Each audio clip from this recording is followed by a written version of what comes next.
In 2008, I was very supportive of Obama. I was actually very fascinated and enchanted by him. His agenda seemed both genuine and effective. He talked about the big three, about the healthcare, about the economy, and about education, reforming the healthcare system, and of course fixing the economy, and introducing major reform and in education and holding the teachers accountable. So these were the big three that he talked about, and of course there was investing capital in infrastructure, in the public infrastructure such as trains and things like that, and technology, especially alternative energy. So he talked about all these things, and he really meant what he said. He really meant it. Okay, so basically he had a very specific platform that was middle class, lower to upper middle class, people who work hard and they want to get a piece of the American pie, opportunity, and climbing the socio-economic ladder. So he definitely stood for the values, the kind of values that I espouse. And so I was 100% behind him. And I even predicted in advance that he would be defeating Hillary in the primary and he would go on to win the general election. And at a time when nobody said, when I remember my colleagues at work, they were saying, "Oh, black man, he would never become president." And I said, yes he will, because his message resonates with the people. Now here's the thing with Obama. He's an excellent rhetorician. Is that a word? Rhetorician? Right? Somebody who's good in rhetoric, or should you say elocutionist? Right? He's very loquacious, and he's not just loquacious in the sense that he says nice things and it's poetic. No, he actually means it. It comes across as genuine, and you can't fake it. You can fake it in one speech. You can't fake it in every single speech. He really meant what he was preaching. There was a lot of passion in it, and I am 100% convinced that he embarked on his presidential campaign with the intention of changing the system, not working with the entrenched powers, but actually challenging them to get things done for his constituency, which is the middle class. But unfortunately, this has not happened.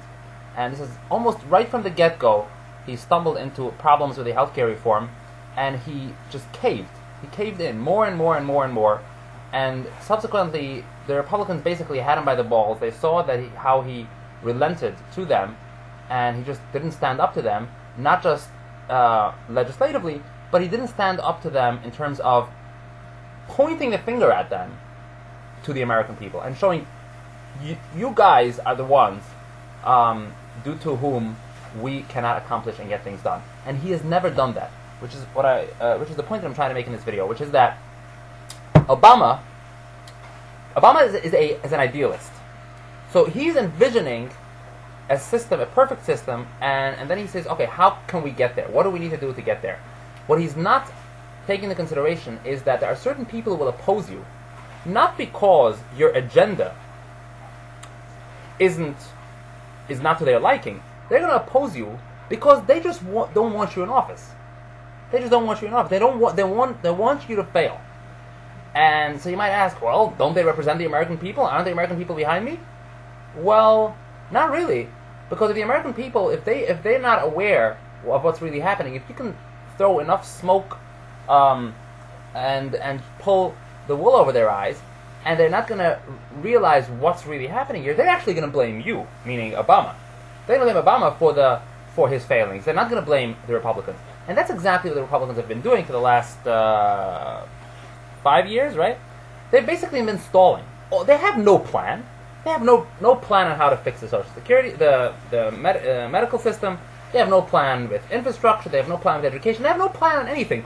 They have one plan, which is do nothing, and then at the end of Obama's term say, oh, the Democrats, they haven't accomplished anything. They had the mandate, they had the presidency, they had the Senate.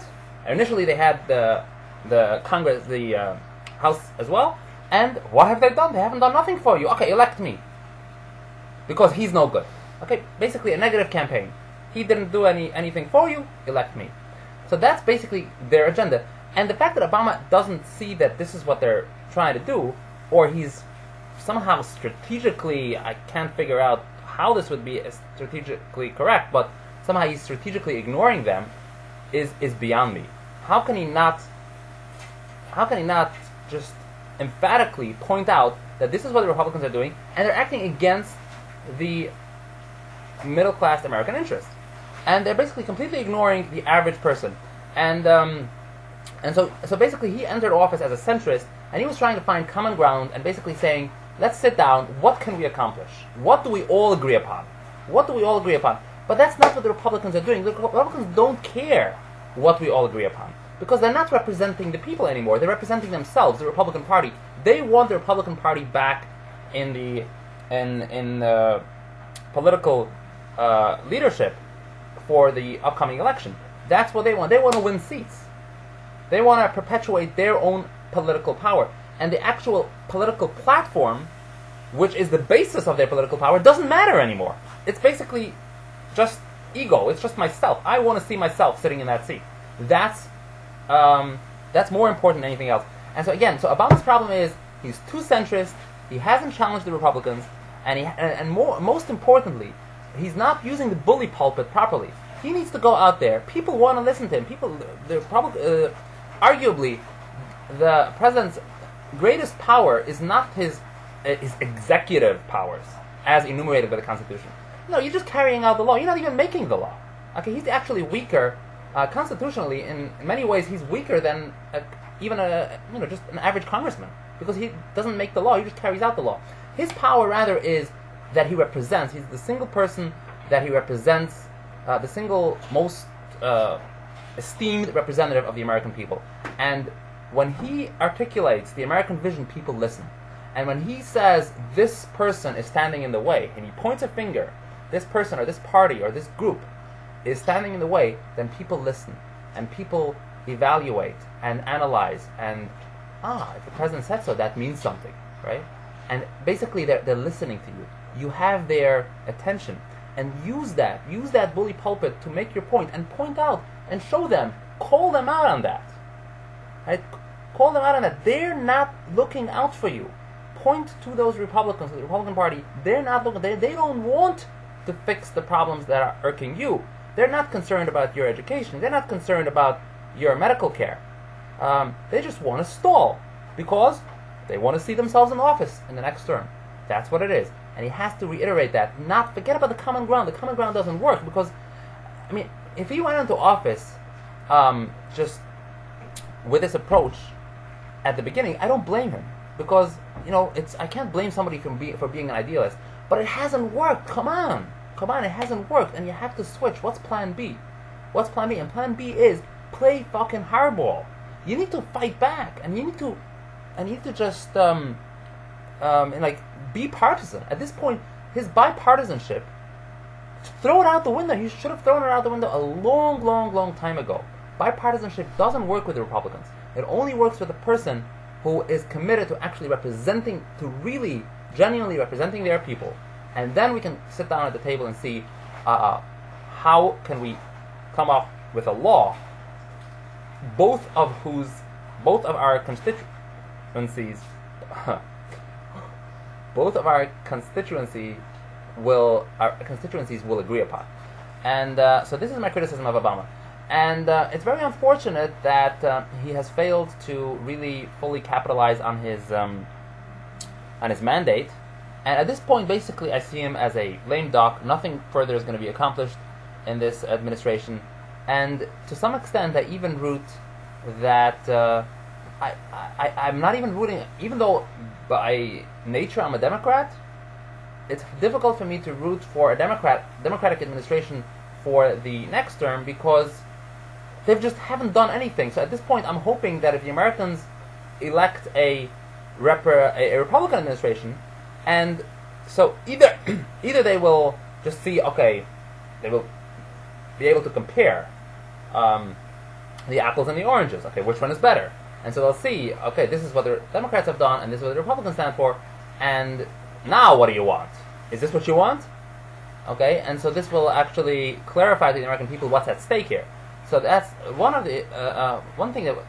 possibility. The other possibility is that the Republicans will actually co-opt all of those things that the Democrats have been putting forth in the current administration, and the Republicans have been objecting vehemently, I might add, and all of those things will actually become completely kosher, in a Republican administration because of course the Democrats can't object to the kind of things that represent the middle class, right? So right now the Republicans can say, no, we're against it, right?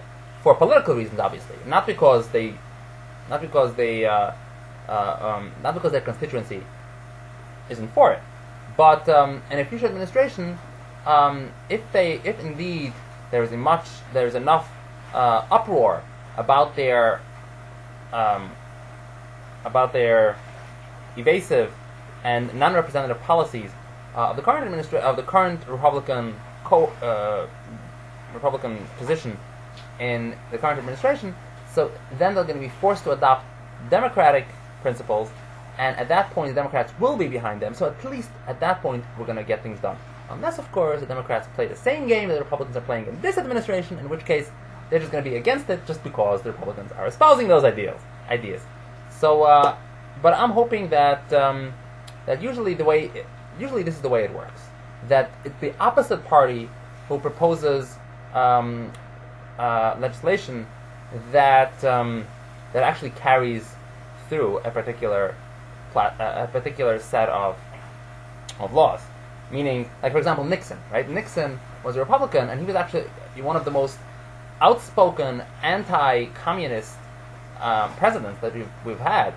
And it is very ironic that he is one of the most socialist presidents as well, because he's the one who passed all of these various, like the EPA, for example, was passed during his administration, and a lot of other reforms and socialist kind of institutions and policies were carried out in his administration. So it's usually the opposite, because it's usually the opposite party that espouses legislation that is favorable